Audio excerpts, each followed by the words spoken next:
ঘুমাতে উঠলাম, পর্দা খুলে দিনের আলো দেখলাম, আবার ঘুমাই গেলাম। আবার উঠলাম, ব্রাশ নিলাম, টুথপেস্ট নিলাম, ব্রাশ করতে ইচ্ছা করতেছে না দেখা আবার ঘুমাই গেলাম। আবার উঠলাম, আবার ব্রাশ নিলাম, ব্রাশ করতে করতে আবার ঘুমাই দিলে গেছে, তাই আবার ঘুমাই গেলাম। আবার উঠলাম, আবার ঘুমাই গেলাম।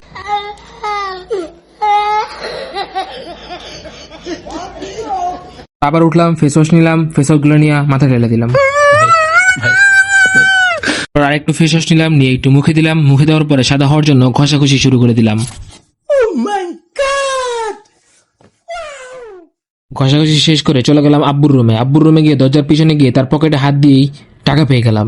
টাকাগুলো নিয়ে চলে যাবো এমন সময় সে कमाल कर दिया आपने कितने टैलेंटेड है आप अमेजिंग।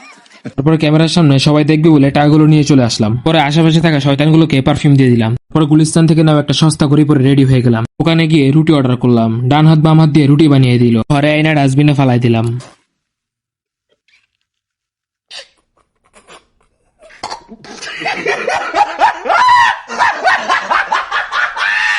তাড়াতাড়ি ভাবতেছিলাম আজকে একটা জায়গায় ঘুরতে যাব, চুল কাটতে হবে, তাই সেলুনে যাচ্ছিলাম। কিন্তু মনে পড়লো আমার কাছে তো টাকা নাই, তাই ঘরে ঢুকে আবার ঘুমিয়ে গেলাম। কিন্তু আব্বুর পকেট থেকে টাকা নিয়ে আবার সেলুনে চলে আসলাম। চুলগুলো কাটার সময় ভাবতেছিলাম আমার মনে হয় নায়কের মতো লাগবে, কিন্তু ঘরে এসে দেখি জীবনের সব থেকে বড় ভুল হয়েছে চুল কাটা। এবার আর কি করার, ঘুরতে তো যাইতে হইবে, তাই ঘুরতে চলে গেলাম। এখন ঘোরাঘুরি করার পরে হয়রান হয়ে গেলাম, তাই এখানে বসে ঘুমাই গেলাম।